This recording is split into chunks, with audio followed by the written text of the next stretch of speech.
this time, I would like to introduce Officer Nick Pasquarosa.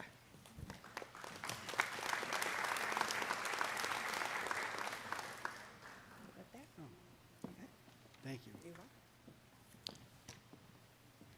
Miss McMahon, formerly of the United States Navy, will be helping me out. Good evening. In order to make my point tonight, I would like to share a small amount of family history with you. I hail from a large Italian family on my father's side. He was born in 1943 at the height of World War II. His father, my grandfather Carmen, was in the Army, deployed to the European theater, as was my mother's father, Danny. All of my great-uncles also served, as did the husbands of my great-aunts. Uncle Dominic, Uncle Roger, Uncle Jerry, Uncle Al, Uncle Sam, Uncle Danny, and Uncle Jack. They were spread across all three branches of service. That's 9 men from one family. Uncle Dominic was a career Army man. He was killed in the line of duty in Korea. My father-in-law served there as a navigator on an R-5D transport plane. It was a time of shared purpose. Skip down one generation in the same family, and only 2 of my father's cousins served in Vietnam. My mother's brother, Uncle Rich, and her brother-in-law, Uncle Tom, both served in the Navy. We stop at my generation.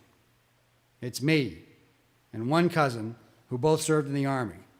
I also have a first cousin, young enough to be my son, who more recently served in the Army's storied 10th Mountain Division in Afghanistan. That's where the family's military history starts and ends. There are hordes of us offspring descended from our greatest generation relatives, and only a handful of us chose to serve. Times have changed, the world has changed, and the sense of shared purpose has faded away. I believe that my family falls into the average category. This is not a criticism. There are many ways to serve the community and the country, and they do. I simply point out that the necessary responsibility of military service is falling to the very few who choose to step up. 0.6% of the U.S. population are currently serving in the armed services as active members or reservists. 2.7 million soldiers, sailors, Marines, airmen, and guardians are protecting the other 345 million of us. Nearly 2 decades ago, Dennis Sharmuth Regional High School established a tradition of gratitude by recognizing seniors who have completed the enlistment process prior to graduation. These young people, for their own reasons, have chosen to put country before self and to assume all of the risk associated with that choice in order to keep us safe. Out of 182 graduates, there are only 4 of them. That's a very small and special group. Here, we call them sheepdogs. The story of the sheepdog goes like this. Most of the people in society are sheep. They're kind, gentle, productive creatures who can only hurt one another by accident. Then there are the wolves, and the wolves feed on the sheep without mercy. But then there's the sheepdog. The sheepdog lives to protect the flock and confront the wolf. The sheep generally don't like the sheep don't generally like the sheepdog. He looks a lot like a wolf.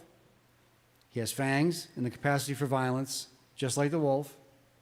The difference is the sheepdog has such a deep love for his fellow citizens that he cannot and will not ever harm the sheep and is willing to walk into the heart of darkness to protect them. Still, the sheepdog disturbs the sheep. He's a constant reminder that there are wolves in the land. They would prefer that he didn't tell them where to go or what to do, or be seen constantly standing at the ready in his olive, drab, or blue. The sheep would much rather have the sheepdog cash in his fangs, spray paint himself white, and go, bah, until the wolf shows up. Then the entire flock tries desperately to hide behind one lonely sheepdog. That's the story. Your 4 sheepdogs are the contribution of the class of 2025 to the defense of our nation and the protection of our liberty. A class gift, if you will. With the class of 2006, we committed to never let a DY graduate leave our halls for military service without a thank you from us. 19 years ago, way too late and not a moment too soon, we thanked our enlistees for the very first time 10 seniors, our Dennis Police SRO, John Tibbetts, and Nick Exaros were among them. Sadly, at the age of 21, United States Marine Corporal Nicholas Exaros was killed in action in Afghanistan on July 23, 2009. His wake was held in this very gymnasium. This is a part of our history, a sad part and a proud part. I thank God regularly that Nick and John and every other enlistee since then knew the pride and gratitude felt by his or her fellow Dolphins before they shipped out. We do this because we are DY, and that is our tradition. It is now your turn to join me in showing our pride and gratitude to the Sheepdogs of the class of 2025. They will stand their posts, they will have our backs, and before they do that, they will have our thanks. Seniors, families, faculty, friends, and staff, the Sheepdogs of the class of 2025. Enlisted in the United States Marine Corps, Colton Brown.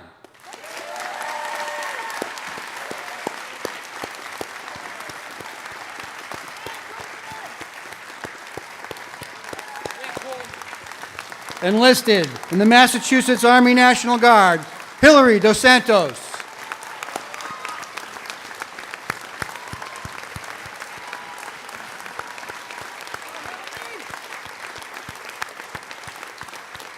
Enlisted in the United States Army, Jarvis Parker.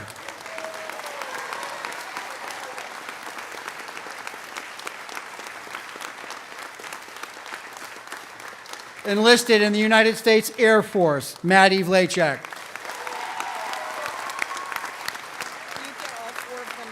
Yep, I'm on it.